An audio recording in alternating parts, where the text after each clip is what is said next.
أعوذ بالله من الشيطان الرجيم بسم الله الرحمن الرحيم والصلاة والسلام على أشرف المرسلين سيدنا ونبينا وحبيبنا محمد بن عبد الله واللهم صل وسلم وبارك عليه وعلى آله وأصحابه أجمعين.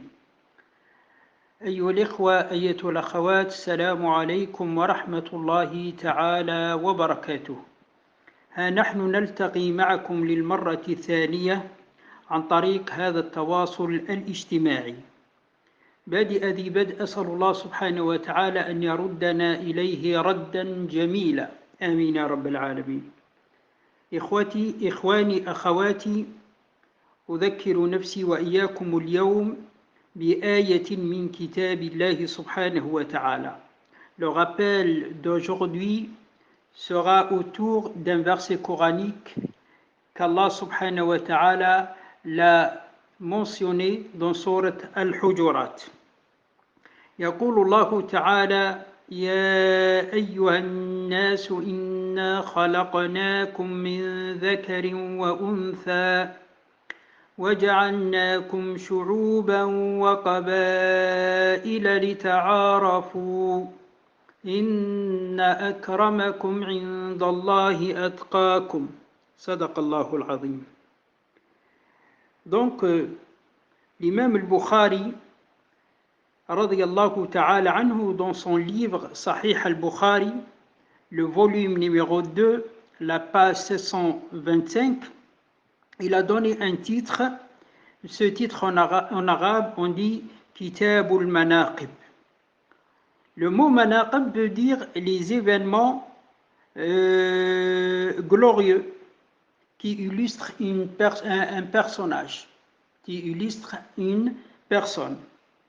L'imam al-Bukhari a commencé le chapitre par 2 versets. Il a cité ce verset: Ya ayyuhan nasu taqu ya ayyuhan nasu inna khalaqnakum min dhakarin wa untha. Je lis la traduction du verset en français. Ô homme, nous vous avons créé d'un mâle et d'une femelle, et nous avons fait de vous des nations et des tribus pour que vous vous entreconnaissiez. Le plus noble d'entre vous auprès d'Allah subhanahu wa ta'ala est le plus pieux. Allah est certes omniscient et grand connaisseur.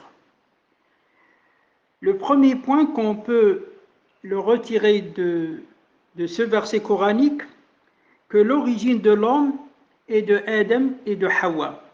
Car Allah subhanahu wa ta'ala, il a dit dans un autre verset coranique que nous sommes les descendants de Adam et Hawa.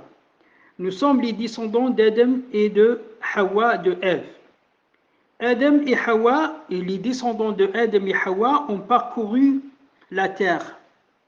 Et avec le temps, dans le temps, Allah a fait de nous, les êtres humains, des grandes sociétés, shu'ub, parce que le mot shu'ub, c'est les grandes sociétés, et les tribus. Aujourd'hui, on peut dire les tribus, c'est des villes au sein des grandes sociétés.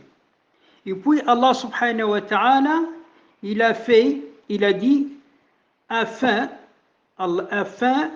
que vous vous entreconnaissiez. Donc voilà un objectif déterminé par Allah subhanahu wa ta'ala, une finalité déterminée par Allah subhanahu wa ta'ala. Le but des êtres humains de se entreconnaissiez entre eux. Le bien, mes frères et mes sœurs, le bien de toute l'humanité est dans cette finalité déterminée par Allah subhanahu wa ta'ala, l'entraide entre les êtres humains.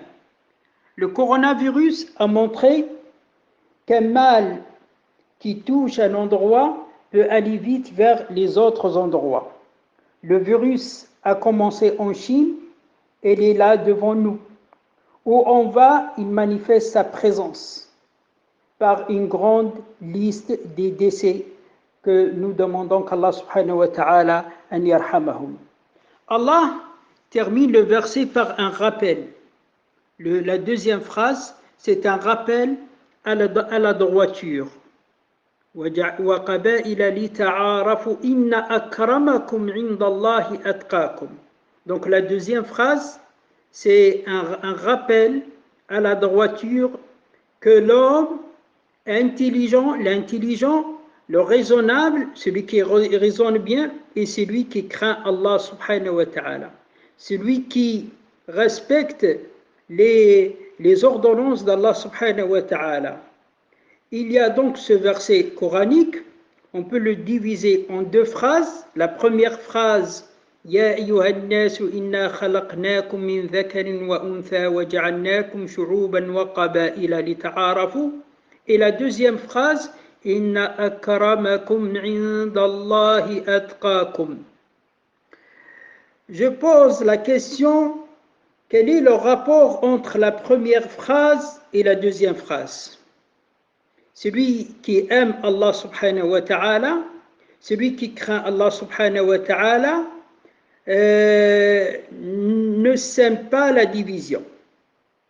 Voilà, c'est akramakum indallah. Quel est le rapport du deuxième phrase par rapport aux premières phrases? C'est-à-dire qu'Allah subhanahu wa ta'ala, il nous rappelle à la crainte de lui, à akramakum indallahi atqakum, à la crainte d'Allah subhanahu wa ta'ala, et que cette crainte, elle nous protège de ne pas diviser, de ne pas semer la division entre les gens, ni la division, ni la haine entre les gens et entre les sociétés.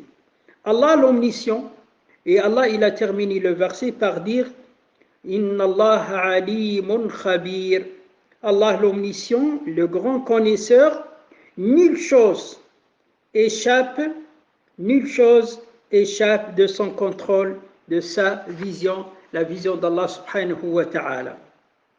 Je termine, mes frères et mes sœurs, les gens seront tous interrogés de leurs actes devant lui, devant Allah subhanahu wa ta'ala. Et c'est pour cela, Allah subhanahu wa ta'ala, il a demandé de l'homme d'aller vers son frère, l'homme.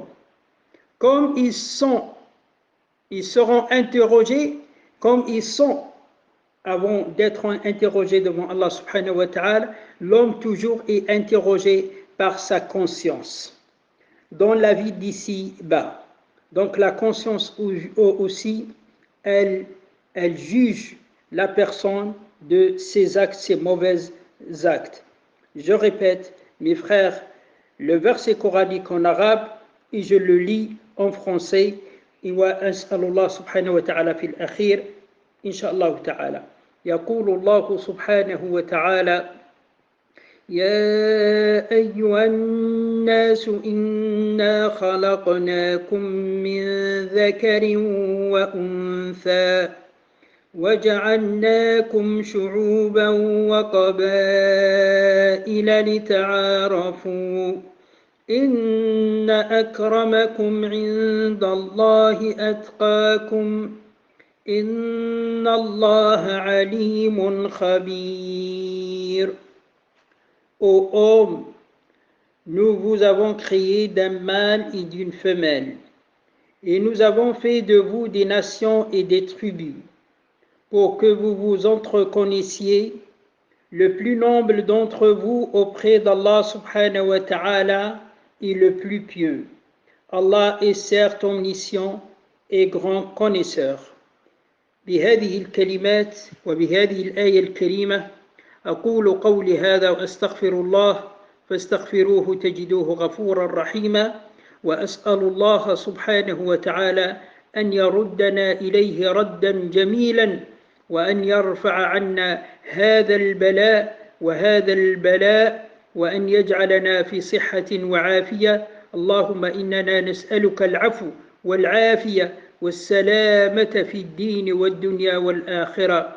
وبالنسبة للإخوة الذين هم المرضى، أسأل الله سبحانه وتعالى أن يشفي مرضانا من هذا البلاء. أسأل الله سبحانه وتعالى أن يشفي مرضانا من هذا البلاء. أسأل الله العظيم رب العرش العظيم أن يشفي مرضانا وأن يرحم موتانا وأن يتوب علينا وأن يحفظنا بحفظه الجميل وأن يردنا